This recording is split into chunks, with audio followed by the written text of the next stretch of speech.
Is it weird to have absolutely no idea you were trans until much later in life?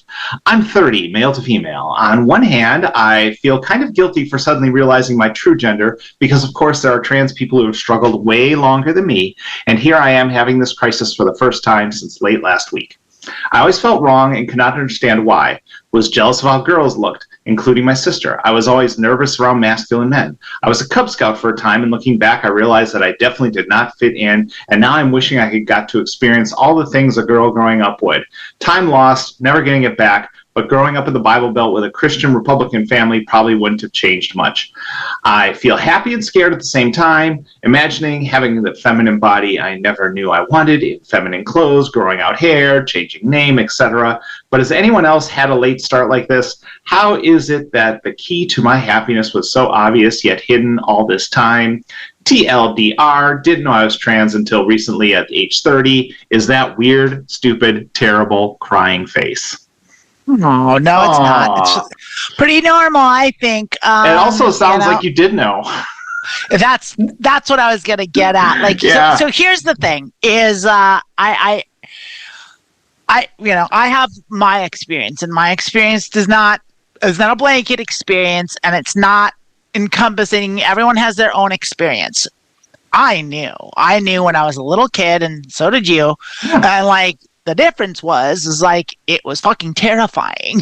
Like we knew it was trouble. And a lot of people came out earlier than I did and were braver than I was and did it. I didn't come out until like in my 40s, but knowing the whole time, like I had no illusions about it. But I didn't grow up in the Bible Belt with a Christian conservative family, and that will fuck you up.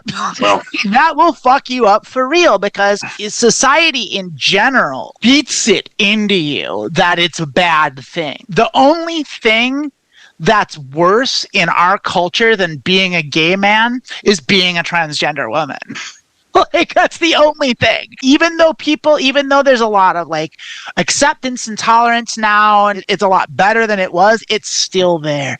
And it's still this just society just beats it into you. Just from the time learn to talk, you know that it's bad. And you're conditioned to cover that up. We talk about this all the time. When you start hormones, all of a sudden all this stuff starts lifting off of you. And so like you mentioned that you have these things that you remember when you like I was jealous of how girls looked and I didn't feel like I fit in.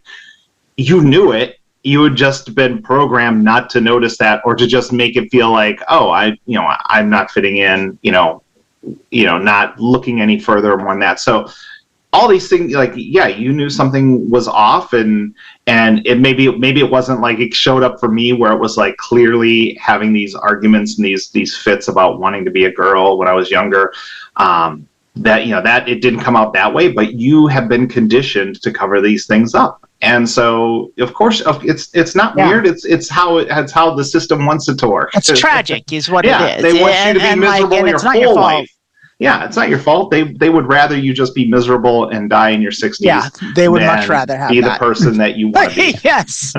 I knew what it was, but because of the bombardment of like pressure of how bad it, quote unquote, bad it is, you yourself really don't want to be that. So you make up excuses as to why that's not what it is. And I know I did that all the time, even though I knew I was fooling myself, but it was like the little things I had to tell myself to help me just get through the fucking day. Like, and it was just like, it's like, oh, well, yeah, I have this proclivity for this, but maybe it's not that. Maybe it's something else. It's like, but I knew. And like, I knew what it was, but like, you don't want to be that so bad because of all the pressure, but also because of like the baggage that comes with it. Growing up, when I was hyper aware of like transgender people, and like I saw how they were treated, and you see it and you're like, Jesus, I don't want to deal with that. Like, you see how they are treated by their family, how they're treated, like they lose their jobs, they lose their kids, they lose their house, like, and you see all that, and you're just like, I don't want that in my life. It's better to not be that.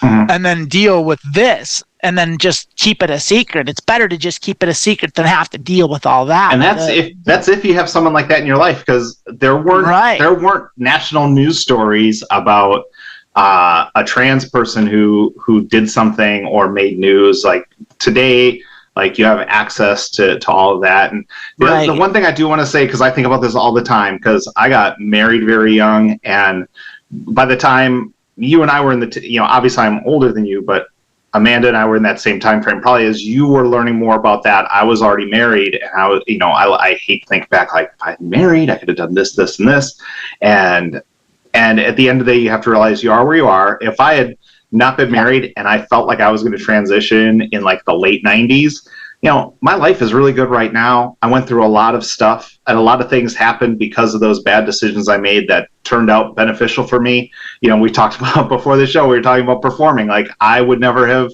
been a performer. And honestly, a lot of my personality that helped me transition came from, performance and getting on stage. And I'd never done any of that before then. So don't hold yourself, don't beat yourself up. Like, don't beat yourself up. You figured out where you figured out. One thing I always like to tell my people when I coach them is, you're exactly where you need to be.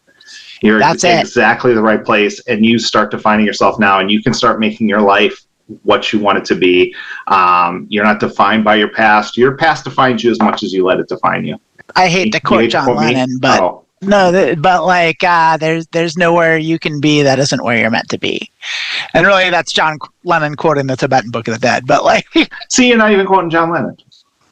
But I'm quoting John Lennon quoting Buddhism, which is a form of Hinduism. I don't know how deep you want to go. It all comes back to that how. But there's legitimate wisdom in that. Not to get all esoteric on you, but like, the present's the only thing that's real. Like, everything else is illusory. And so, like, if you just came out and you just figured it out at 30, congratulations, you figured it out at 30. Now you get to move on with the rest of your life, and you get to start living your authentic self. 10 years before I did, good on you. Great job. Yeah. It's like... Yeah, and because you're starting younger, you're gonna have a better more of an opportunity to have those changes and that growth. And that's the thing, is like 30 is late in some circles, but it's not. It's never too late. Like, it's never too late. Yeah, you just live your life from now on. Don't regret not knowing beforehand. The world is set up for you to ignore those symbols and those signals you're getting from your brain. And I'm glad you know now, and I'm excited for your future. You figured it out. You're doing great. And welcome to the rest of your life. Congratulations. You are in for a wild ride. It's going to be crazy up in here. Wild ride.